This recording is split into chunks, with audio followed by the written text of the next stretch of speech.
طيب هل تعلم إن شغلانة التدريس لو اشتغلت مدرس فيها أجازات قد إيه؟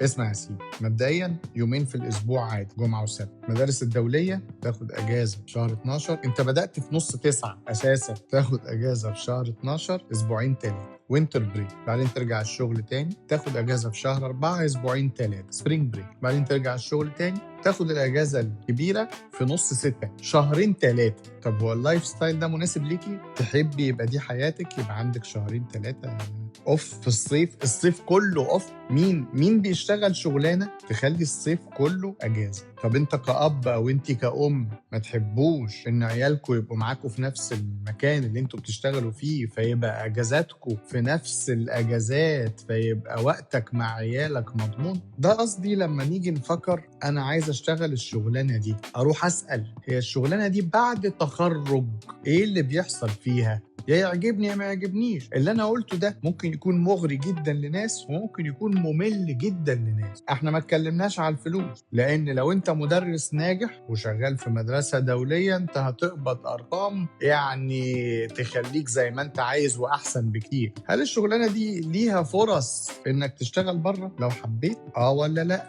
مثلا في التدريس و60 الخليج كله شغال على مدرسين مصريين. ده لو انت تحب انك تجمع يعني فلوس محدش يحلم بيها، لكن اصلا هنا الدنيا تمام. هل اللايف ستايل عاجبك؟ هو ده السؤال. انا بطرح المثل ده عشان هو ده السؤال. هل بتحب الاجازات الكتير عشان عندك هوايات كتير؟ تحب تروح تكامب في نويبع وفي بساطة وفي طابة، وتحب تريح في البيت كتير، تحب تفتح بيزنس على جنب؟ انت اصلا بتشتغل من 7 الصبح ل3 العصر اساسا، وكمان كل الاجازات دي ومفيش مفاجآت. يعني بعد شوية الشغلانة دي بتبقى انت عندك الليسن بلانز بتاعتك وعندك تحضيرك وعندك حاجتك، انت بتشوف ازاي تطور فيها وازاي تتميز اكتر. لكن انت بتعيد نفس الكلام كل يوم وكل سنة والكلام ده كله. ده غير كده ان فيها بقى حاجات نفسية زي ان انت المدرسين دول ورثة الانبياء وهم اللي بيعدوا الجيل، وهم فكمان فيها حتة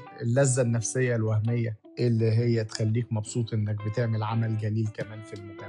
هل انت تعرف ان المضيف الجوي مش محتاج اصلا يكون خريج جامعة، وانه ممكن يشتغل في الضيافة الجوية وهو في الجامعة لحد ما يتخرج، وان الراجل ده او الست دي حرفيا بيلفوا العالم وبيعملوا ارقام كويسه جدا وشغلانه ما فيهاش اي ملل ولا اي رتابه؟ بس هل تعلم ان المضيف الجوي ده ما عندوش مواعيد شغل؟ يعني يشتغل في اي وقت، ما عندوش اجازات ثابته. يعني لما بيبقى في ناس اجازه هو بيبقى طاير، لان في الاغلبيه الناس اجازه في المواسم، فالناس بتسافر وبتطير في المواسم، فمش هتشوف اهلك قوي، مش هتشوف اصحابك قوي، انت دايما في طياره او نايم او بتحضر لرحله وهكذا. هل تعلم ان الطيار بيتكشف عليه طبي كل سنة، وإن لو في سنة من السنين ما نجحش خلاص ما بقاش طيار؟ هل تعلم إن الطيار بيخش يمتحن كل 6 شهور في السيميليتور، وإنه لو سقط بقى عنده مشكلة كبيرة جدا جدا جدا في شغله؟ ده غير الامتحانات البسيطة اللي على الطيارة اللي كل شوية، وإنه بيحتاج يذاكر تقريبا زي ما الدكتور بيحتاج يذاكر، لأن كل شوية في جديد. عندك فكرة عن الكلام اللي أنا بقوله ده ولا على الأبيض؟